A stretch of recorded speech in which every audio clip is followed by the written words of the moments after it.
Good morning, good morning, good morning. You all come on in. Let's like, tag, and share.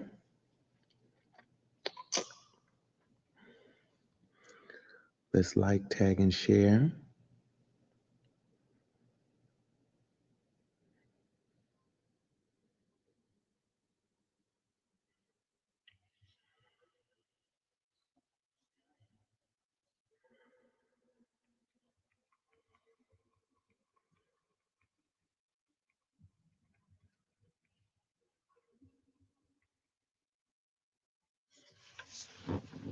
Let's like, tag, and share. I'm sorry, I was sharing. Good morning, good morning, good morning. Happy Monday to you. It's Monday all over again. Wow, it's Monday, February 16th, and the month is already over. You know, it's already short. You blink and February is over. Good morning to you. A happy Monday to you. Good to see each and every one of you. If you're on Facebook, make sure you like this video. Tag 2 or 3 people in it, and then share it out to your page, your profile, and to your pages, to your profile, and to any groups that you are part of that need to hear this story, this call, this prophetic message, this message on grief. And we're talking all month about grief, and I'm excited about coaching us to get over it, coaching us to get through it, coaching us to build with it. Amen. If you're on YouTube, welcome to all the YouTubers out there. Click like, thumbs it up. Make sure you subscribe to the YouTube channel, and then also click that share button with the arrow and share the link to somebody and say, hey, hop on this podcast. It's a time we have every day for Arise and Build. I'm going to get some graphics done and have the official Rise and Build podcast. I'm excited about what the Lord is doing in our future here. Make sure that you're blocking out the date, October 8th through the 10th. We're going to be having our very first in-person conference. I haven't had an in-person conference, since pre-pandemic, and I'm excited about it. So just put it in your calendar. We'll have more details, solid, concrete by the end of next month. But just go ahead and put those dates in. If you're at a job, go ahead and request those dates off. You may want to request the 7th through the 11th so you can have some travel days in there. But go ahead and request those days off if you working a job and you need to put your time off in advance. That's why we're sharing it in advance so that you can make provisions to be there in advance. All right. If you are partnering with us, you're sowing with us, you sow with us on a weekly basis. The ways of giving is in the comments of the video on Facebook. It's also in the description of the video if you're on YouTube. This week, we're going to sow in the seed denomination of 2, the number of agreement, the power of agreement. By 2, let it be established. By 2, let it bear witness. And so this week, we're going to sow in agreement and witness and establish while sowing a seed of 2. So that's $1.22, $2.22, $22.22, $32.22. You get the picture. Sow your seed, your power of agreement seed. Name it right there. What are we agreeing on so that we can pray with you and for you in this regard? You can sow it. The ways of giving is in the link, is in the description of the video on YouTube, and it's in the comments of the video on Facebook. We're praying over your seed. Those of you who tithe into this ministry, of course, we're praying over your tithe. So good to see you this morning. I want to talk to you about accepting what will not change. Accepting what will not change. There is a prayer, a popular petition for peace and wisdom, commonly associated with like a 12-step program. Reinhold wrote this prayer to ask for serenity. And many of us have said it in some shape, form, or fashion in our lives, whether knowingly or unknowingly. But if you've ever been through a 12-step program, you for sure have quoted this petition that says, God grant me the serenity to accept the things I cannot change. God grant me the serenity to accept the things that I cannot change. The courage to change the things I can, and the wisdom to know the difference. And so I believe that this was a very powerful yet short prayer that was so rich with substance, which is why it goes through most 12-step programs. But there's a phase of grief that almost nobody talks about. It's not the crying stage. We all go through that. It's not the angry stage. We all talk about and notice that. It's the negotiating stage that never ends. If I think about it enough, if I replay it enough, if I understand it enough, maybe I can undo it. Many people are stuck in pain. They're stuck in resistance to reality. And healing does not begin when pain stops. Healing begins when resistance stops. When we stop resisting the reality of pain, then we can really start healing. Today, we're going to talk about accepting that which will not change.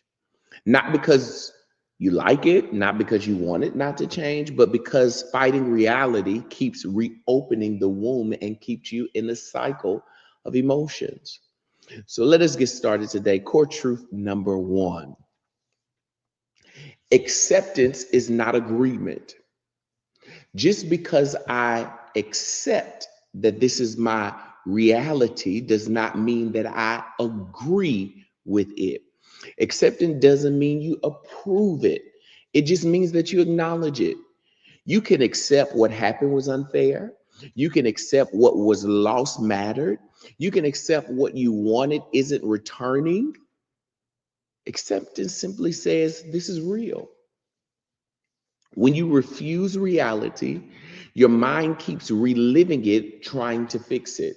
That's why many of us are stuck in a lot of past relationships, because our mind is steady reliving it, trying to see, well, if I did this different, then maybe she wouldn't have did this, and maybe he wouldn't have did this, and maybe they wouldn't have abandoned me, and maybe if I had got good grades in school, my dad wouldn't have walked out. And so you start reliving it because you won't accept that it is just what happened. God grant me the serenity to accept the things I cannot change. Yep, I accept that it happened, but I also accept that it wasn't fair. I accept that I lost it, but I also accept that what I lost mattered to me. I accept that I wanted something, but I got to accept that it's just not going to happen. This is real. It does not mean I agree with it.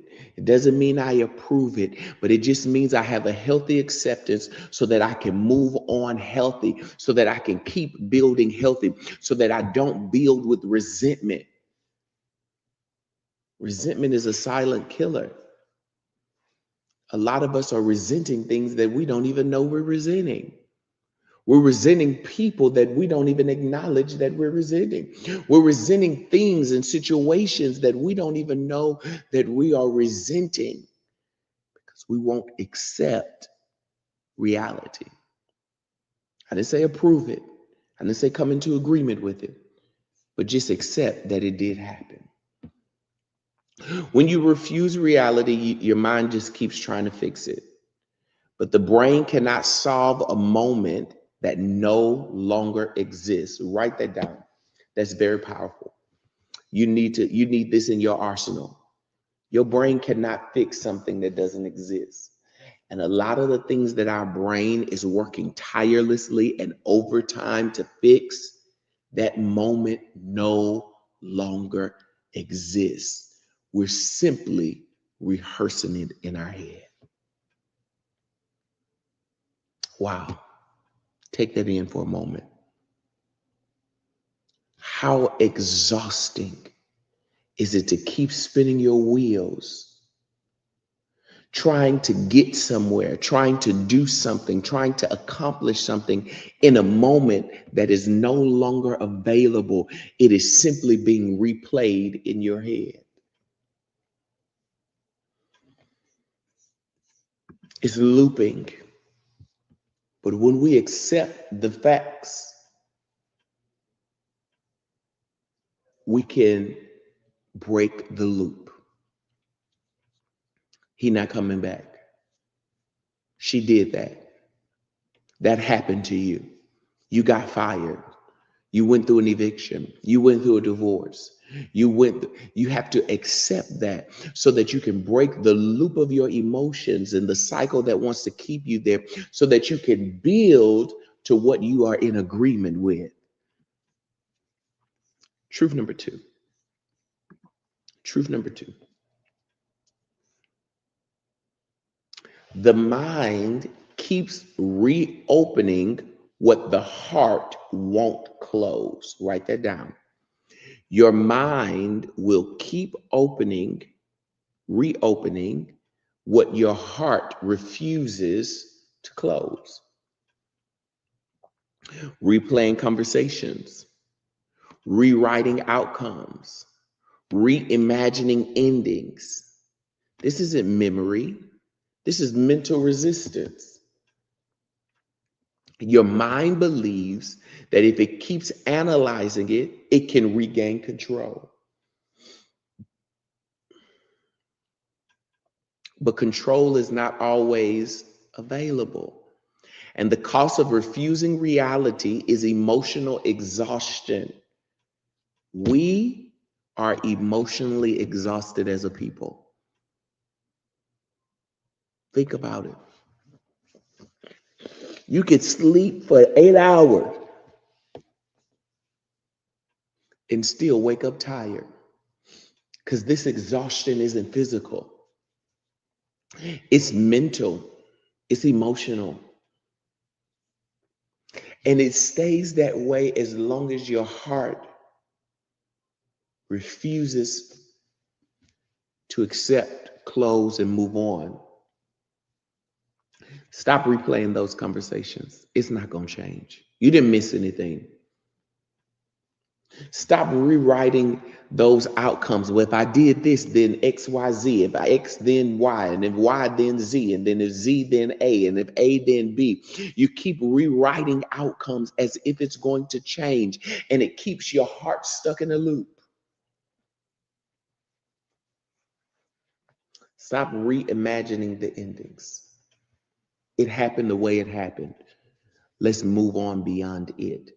Builders move forward the moment they stop trying to edit history. Stop trying to edit yesterday. Let's move forward into today and forge forward into tomorrow. Yesterday happened. It's done. Let your heart close out yesterday so that your mind can stop reopening it, so that your mind and heart can focus on what's forward. Come on, just type that in the comment. I am forging forward. I am forging forward. Forging. I am forging forward. I'm moving forward, maybe. I'm pressing forward. However you need to type it, just put it there. I'm going forward. I'm no longer stuck, no longer bound, no longer in a cycle and an emotional loop. I'm no longer in a mental resistance and an emotional exhaustion. Come on, we bind mental resistance and we bind emotional exhaustion and we step out of it. After we bind it up spiritually, we naturally walk out of it. We break the cycle. We break the loop. Truth number three. Truth number three. Acceptance creates emotional energy. Acceptance creates emotional energy.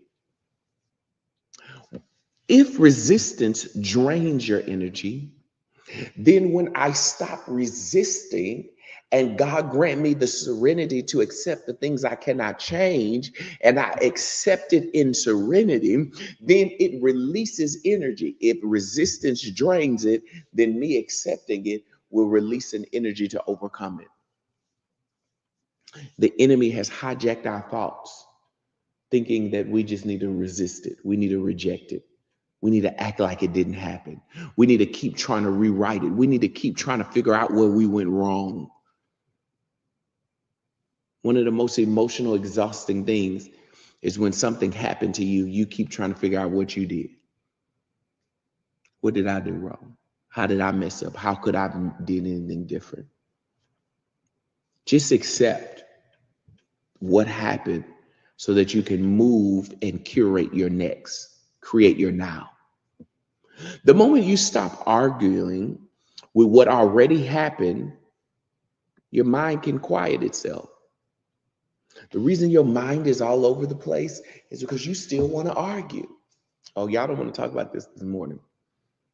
It's that needing you to be right. It's that needing you to get the last word. It's that needing you to be heard. You're at war with your own self, in your own mind, in your own heart, trying to get the last word, trying to be heard, trying to defend yourself, trying to avenge yourself. But the moment you stop arguing with what already happened, your mind can quiet itself. It's not instantly peaceful, but it finally grounds you so that you can get into peace. Some of us just need to be grounded. You cannot build a future while mentally living in the past that you're trying to rewrite. I remember driving. I remember when I was learning how to drive, 15 years old, and I grew up. I grew up with a little manners. You know, my grandparents raised me, and so I grew up with a little manners. And I believed when you were talking to people, you needed to look at them. It was rude to talk to people looking at your phone. You know, back that this generation is different because we didn't have phones growing up. So when I talk to my children today in their phone, that wasn't how it was when I grew up. We were taught that when someone talked to you, you lift your head up and you pay attention. You look at them. It was out of respect, right? And so I was learning how to drive, and we were driving from Houston to Louisiana, back home to Lafayette, Louisiana. And for Thanksgiving, our family reunion was Thanksgiving. So we're driving back home, and my mother was in the back seat. My brother was in the front seat. I don't know how that happened, but my mother was talking to me, and I'm driving now. And I turn around to look at her. She's talking to me. So out of respect, out of my principles, you look at someone when they're talking. So I turn around and look at her while she's talking. Well, in order to turn around, I have to look over my right shoulder at her. And the moment I look over my right shoulder at her, my whole body starts veering the car to the right because I look over my right shoulder, which means I shift all my weight. Every subconsciously, everything is going to the right, including now the car. We're crossing over lanes.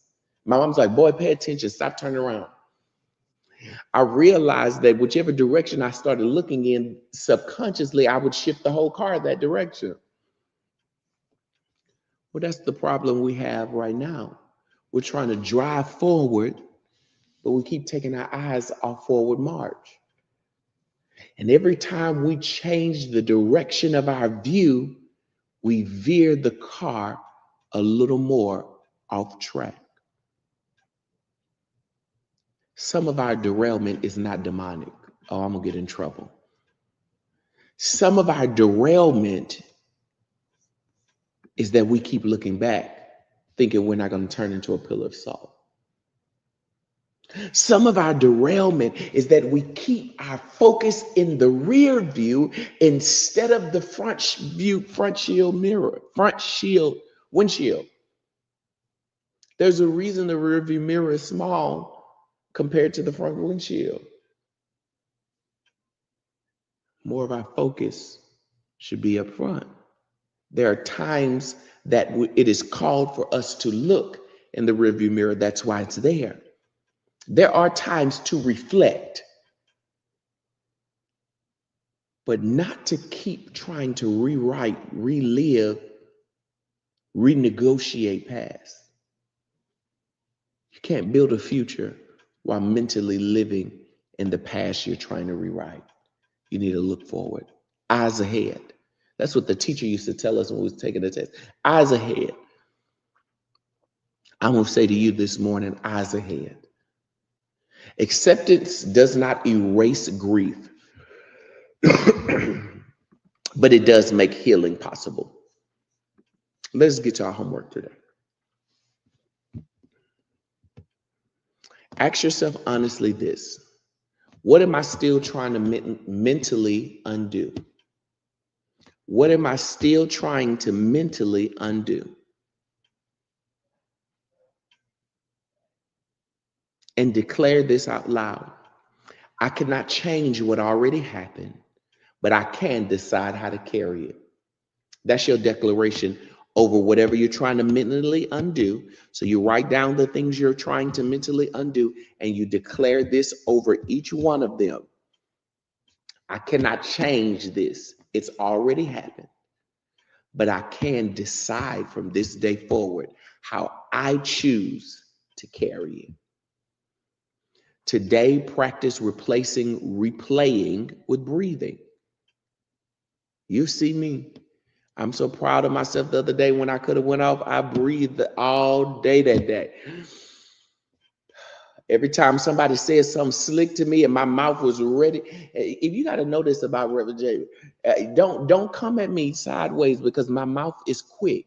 And sometimes my mouth is quicker than my brain and it'll just slip, it'll just come on out. But I'm practicing, I'm disciplining myself. And all week long, I've been practicing slow to speak. Every time somebody say something, I don't have to respond quickly. It's not the race to quick response. Take a deep breath. Decide how you want to carry on with this. Today, practice replaying with breathing. When the mind reopens the scene, gently return to the present moment. This is acceptance in action. You don't have to understand everything to move forward. You only need to stop negotiating with reality. Acceptance is not giving up on life, it's rejoining it. And builders who accept what cannot change finally gain the strength to change what still can be changed. That's why the serenity prayer says, God grant me the serenity to accept the things I can't change. Because the moment I accept that, I can get the courage to change the things I can. God's getting ready to give you the serenity to accept what you can. You just got to make a decision today. Today's declaration, I release my resistance to reality. I stop replaying what cannot be rewritten. I honor what happened without living inside of it. And I accept, I breathe, and I move forward. I create my now. I release my resistance to reality. I stop replaying what cannot be rewritten. I honor what happened without living in it. I accept, I breathe, and I move forward. I create my now. Amen. Happy Monday again to you. If you have not liked, tag, and shared this video on Facebook, like, subscribe, and share this link on YouTube. If you're partnering with us, the ways of giving is in the description of the video on YouTube. It's in the comments of the video on Facebook. Cash App, Venmo, PayPal, Zelle, Apple Pay, Google Pay, all of those ways are right there. You're sowing. We're sowing this week. We're sowing in the denomination of 2, the power of agreement, the power of establishment, the power of witness. So whether you're sowing $1.22, your widow's mite, you're sowing $222, $32.22. Wherever your faith is, wherever your obedience to God is, wherever your sacrifice to the Lord is today, He said, give, and it shall be given back unto you, pressed down, shaken together, running over, shall He cause men to give unto your bosom. This is the season that people will obey God concerning you. Why? Because you will obey God concerning others. People are going to use their power, their ability, their influence, their affluence, their network, and their net worth on your behalf. More grace to you. Go, grow, and glow. May his peace, his protection, and his provision be your portion. Remember, keep arising and keep building your future.